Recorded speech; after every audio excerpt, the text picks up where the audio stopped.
All right, one of the basic goals of Chassidut, Chabad, the teachings of Chabad, is to show us that the Torah is alive. And everything that's written in the Torah is inside of us. It's inside of every single Jew. And in most cases, it's also inside of every non-Jew. But first of all, the Torah was given to the Jewish people. So it's our job to utilize this, wake it up, and then to teach everybody the same thing. Now, everything that God does is always for the good, and it's good, even though a lot of things don't seem that way. But like they say, God never does anything to us. He always does everything for us.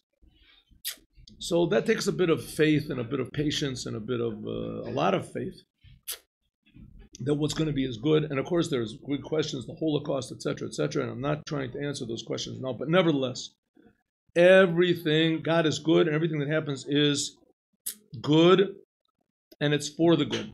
Okay, but there are a lot of things that seem to be not good and not bad. They're just sort of, normal, just regular things. For instance, there's a commandment in the Torah to loan money.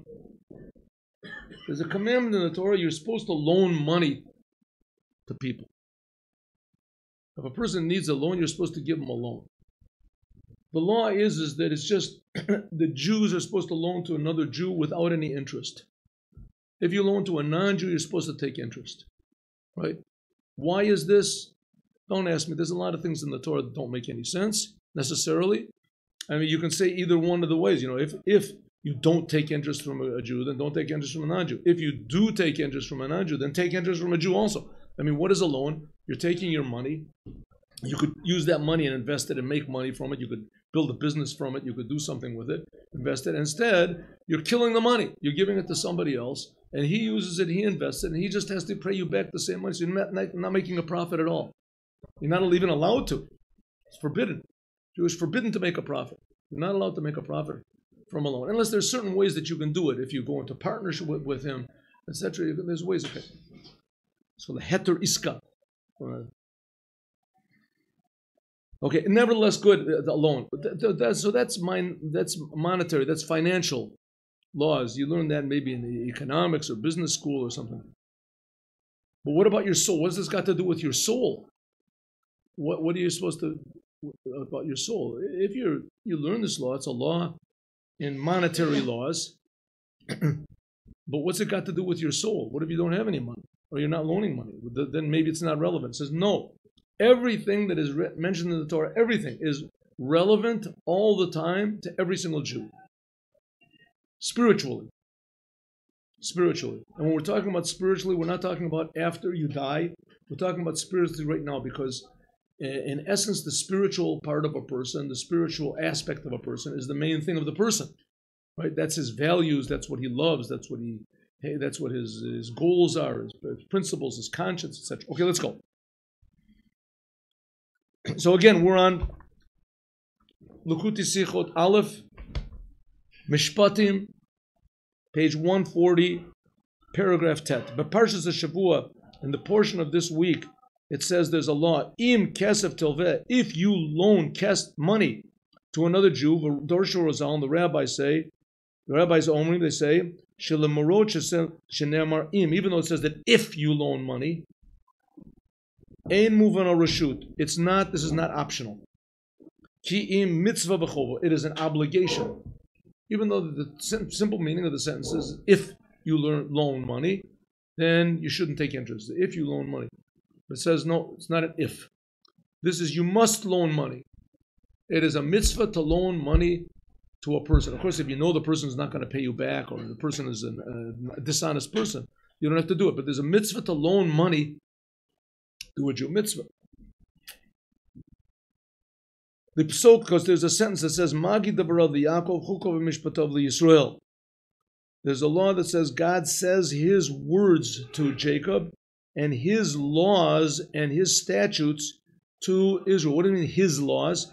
Seems to imply from here that God has laws and he has his statutes that he does. Omer Razal, the rabbis say, Ma kodesh baruch hu mitzvah, that which God commands for us to do, who oseh, God himself does. God puts on tefillin. God puts on tzitzis. God keeps Shabbos. God, what does this mean? What does it mean? I mean, God is a person? It says, of course, we talked about this many, many times. God is also like a person. God has what we call 10 spheres. And God reacts to what we do, and God talks to us, and there's things that God wants and things that God doesn't want. We're created in the image of God.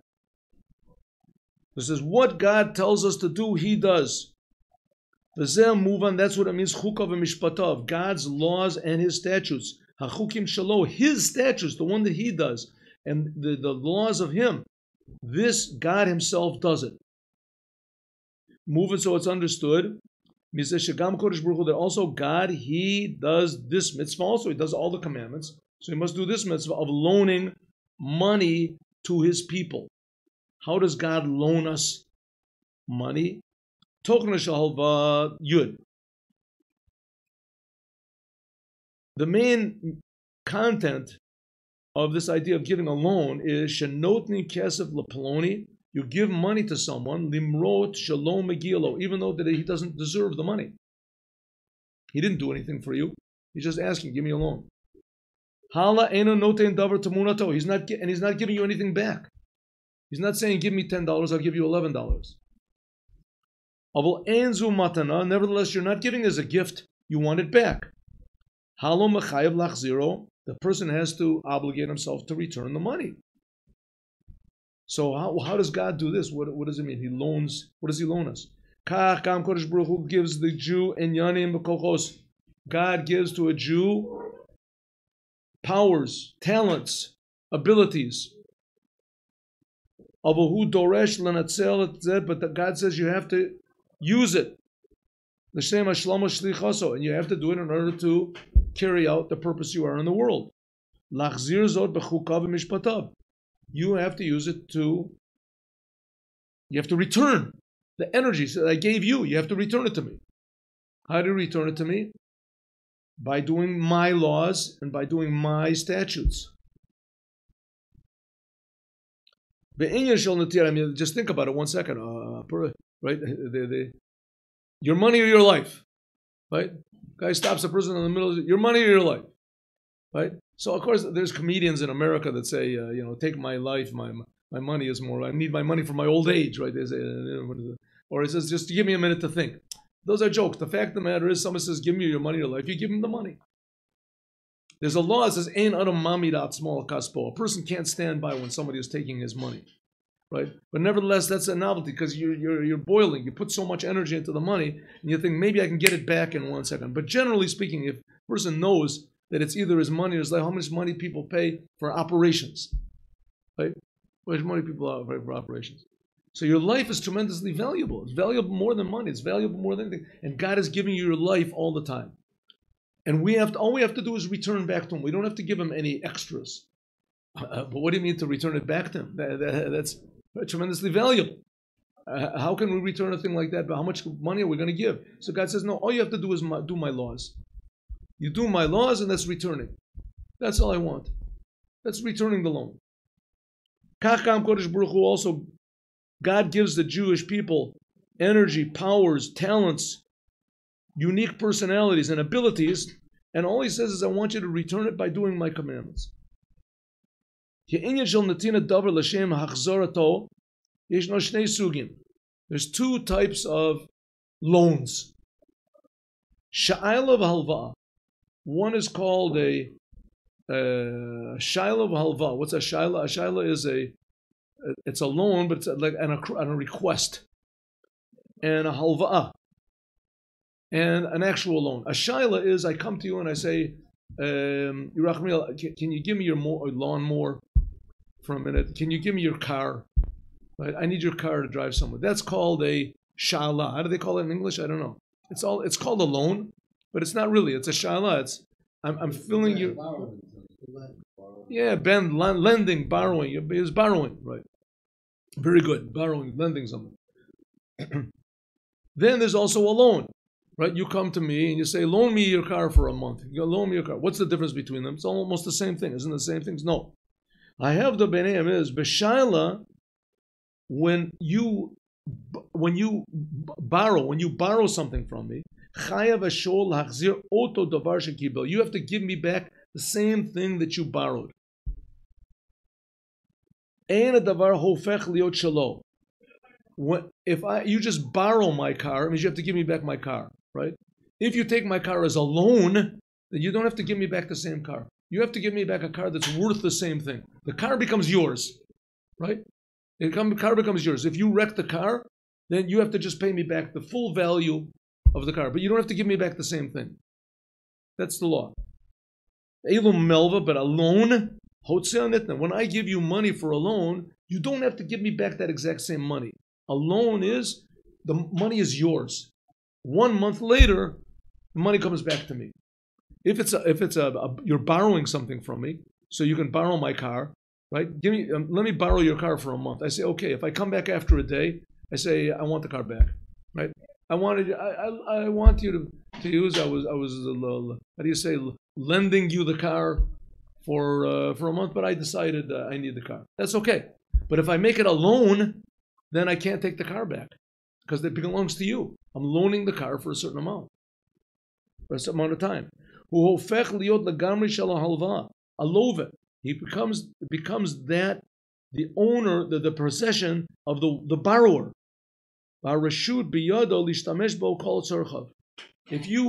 If I loan you my car, I don't know if that's the proper word, but if it's a loan, it means you can do whatever you want to with it. You can do anything you want to with it. If you want to, you can take it and smash it up. You just have to give me back the value of it, unless I stipulate, right? If that's what we call a loan. But if it's just borrowing, then you have to give me back my car. You have to give me back exactly that car that I gave to you. Hatam lakach, the reason is, shenatinet koach, in Torah law, there's a very distinct difference between a shaila and a halva'ah. And that's a shaila means you have to give me back exactly, the thing does not belong to you. It's just a shaila, you're just using it.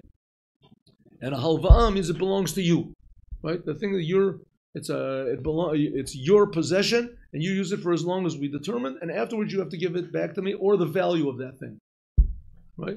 If I say to you, listen, that was my 1959 Chevy, that thing is worth to me $1 million. You have to give me $1 million. Could be you do have to give it, right? Could be you have to give it. If it was a loan, if it was a loan, you have to give me back the value of what. Okay, let's go. Hatam lakach, the reason is, same thing. God gave us power to loan. This is called halva'ah. Is because shekoach zeh yocholim bnei Yisrael lekachat lenatzlo hashpa inyanev. When you get a loan, it means that you can use it for whatever you want to. A loan. It's not just a borrow. Not just I'm letting you have it for a while to use. This is a loan, means that God is giving us our soul, and we can do whatever we want to with the soul. Anything we want to, we can do with the soul. Right? It's in our possession. But on the other hand, we have to pay back. How do you pay back? God is giving us the loan all the time. It belongs to us, but we have to change it into something that's valuable, like the soul. What is that? The Torah of mitzvahs. Afilu kashem inyanim pechutim. A person can do whatever he wants to in the time of the loan, even if it's lower things. For instance, I'll give you an example. I give you $1 million, a loan. You take that $1 million and you decide that you want to smash bananas. That's what you like to do. You buy bananas, and you buy $1 million worth of bananas, and you throw the bananas and smash them, tread on them, right? It's a ridiculous thing, but you can do whatever you want. All I can do is say, listen, when the time comes, you have to give me the $1 million back. Have you got the money? Don't worry about it. Don't worry about it. It's not your worry, right? Keep out of my business. I'll give it back to you. When the day comes and you don't give me the money back, then I can take you to court. But before that, I can't do anything. On the other hand, if I give you, if you say you want to use, for instance, my car. Let's take the same example as a car. I give you my car, you want to borrow it, just as a borrow. You have to give me back the same car. If you say, I want to take the car and I want to smash bananas with the car, I want to sell it, you can't do that. I want to sell it, use the money, smash bananas. I'll buy you a car that's worth. I can say, no, I don't want you to do that. You can only use the car. You have to give me back the exact same car and give it back to me in good shape. That's if it's borrowing. But if it's a loan, then you can do whatever you want to. You don't borrow.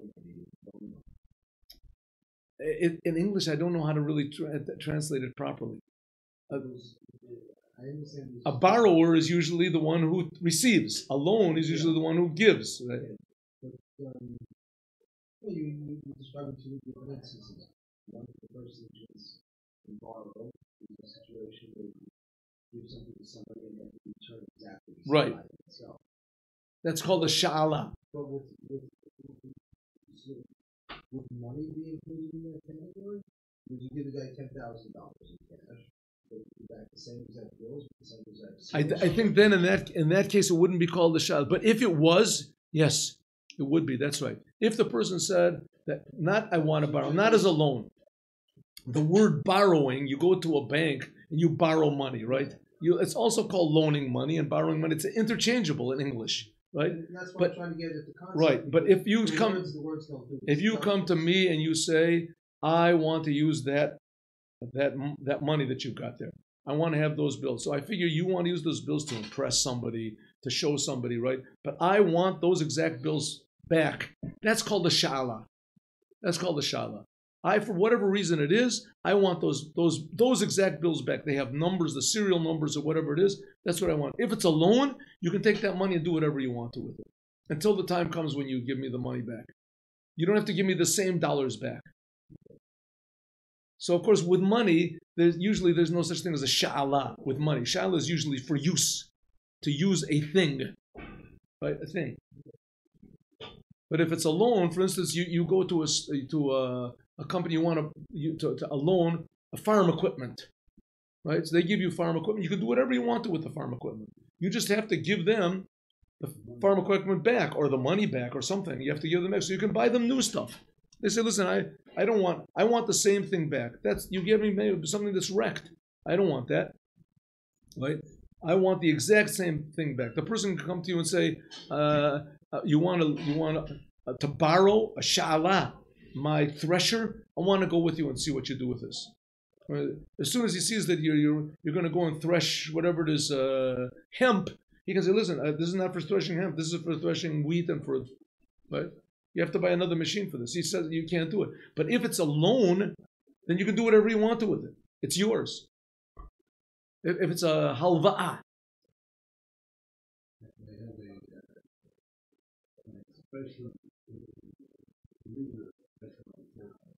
Money is fungible.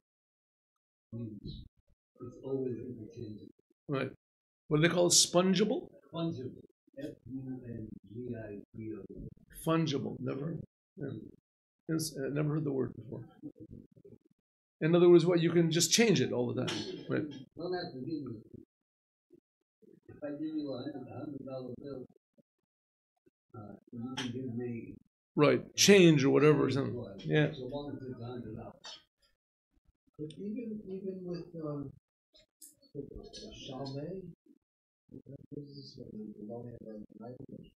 Sha'ala. Sha'ala. Sha'ala is somebody's tractor for cutting the grass. Right. So it depends on the language. You return the tractor. It's the same tractor. That's a sha'ala, yeah. But it's not the same because it has some use to it. Okay, if he demanded you have to give me back the same tractor, then you've got problems. Then you'll have to pay him damages or something, right? Then why loan me the tractor and I'll pay you for the usage? That's sure. That would be a loan. Loan me your golf clubs. So sure, no problem. He expects you're going to give him back the same good condition golf clubs back. Right? If it's not in good condition, he can say no. If you say let's make it a loan, you go to a store and they loan out golf clubs, right? You can do whatever you want to with those golf clubs. You can take those golf clubs and play baseball with it. Back. The thing is, you have to give them back the same value of golf clubs. It doesn't have to be the same one, right? They gave them you sold them whatever's rolling this, and you gave them Spalding. It's okay as long as they're worth the same thing. But if you borrow something, if you used it at all, you've changed it. The only thing that you could borrow from somebody is the photograph on the wall. No, car. That photograph Very common. Very common. A person takes somebody else's car. He got it next to a friend. He gives you his car. Sha'ala. He loans you the car. Not for money. It's not a business transaction. He's doing a favor. He's loaning you his car. This is sha'ala. He's loaning you his car. And you return. You're not really returning the same car. If it's really messed up, the car is. Even if you drove it 1 mile, it is changed. It's not. No, but it's not changed significantly. It's not changed significantly. Okay. It's not changed significantly. But if it did change significantly, the person can come and say, "Listen, this is not a loan. I didn't give you. What did you do with this car?" He says, "Oh, I went scrambling with it, huh?" A loan? No, that's already different. That's already shomer sachar. I still got. There's a shala, right. This is already a rental is that you pay for the use of the thing. That's different. That's already different. I've been confused on this topic. The Rebbe is just saying very simply, if I come to you and I say, loan me, right? Loan me your car, and you say, okay, I'll loan you the car. You can do whatever you want to with it, right? But the car is worth $100,000. If you have to give me back $100,000 car. Or if I say, you have to give me back this car, I want this car, and you have to give me exactly this car. Exactly this car, that's a shala. If it's a loan, then you have to, like he says, a rental place if you want. Yeah, I know I'm describing. So but the rental place is not. The rental place is not a good example. You're not returning the same thing that was given to you. All right, but it's a minor. It's a picky. You want the same thing. Take the same thing. Plus, I give you the difference in value. Okay, but that's our rental. 1,000 miles on it, and the car has 2,000. That's called a rental. That's called a rental. Here we're not talking both cases, both a shala and a halva'a. There is no profit involved. There's no profit involved. Okay.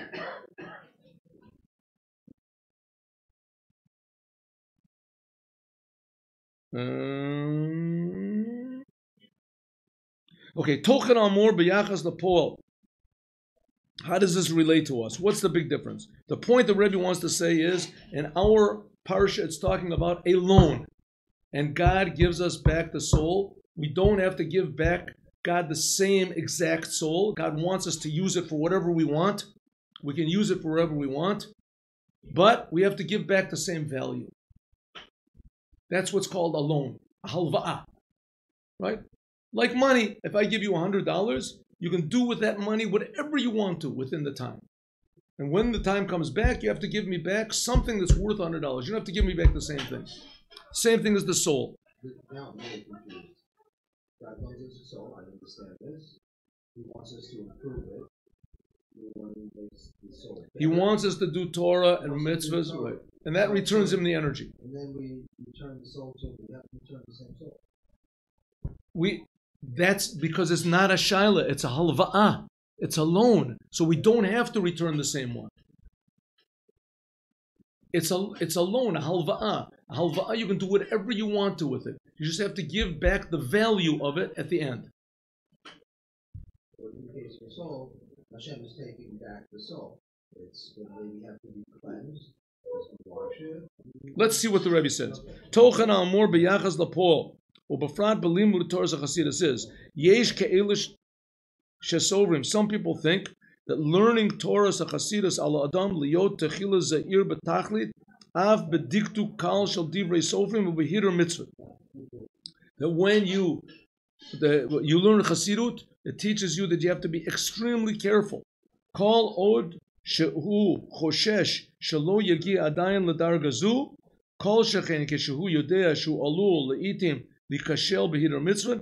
All the time that you think that maybe I won't be a big tzaddik and I won't be perfect, bediktu kal shel divrei sofrim, Va'af b'davar shehu midrabanan, or fil midraisa, or kum va'ase, or shal va'al taseh.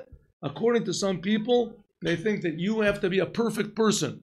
That to learn Torah to Chassidut is like a sha'ala. You have to give back exactly what you take, right? The neshama is a thing that you have to give back exactly. What does it mean? L'dato eno mukhshar lasok b'limud Torah to Chassidut ba'avodat tefillah b'chalal inyanim nalim. Some people say that until you're a big tzaddik, you cannot learn Chassidut, you cannot work in tefillah to try to love God, to serve God. No. That you have to be perfect. The Torah is, the Torah to Chassidus is like sha'ala. Sha'ala. Oh, it was misused.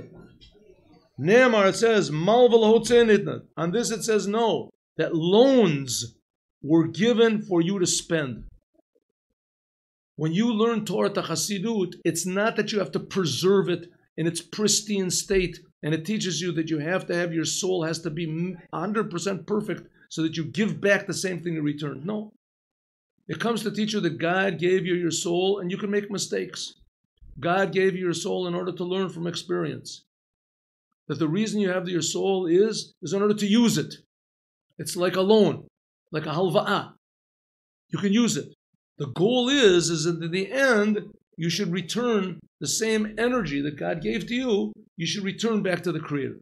As we'll discuss more, God willing, tomorrow.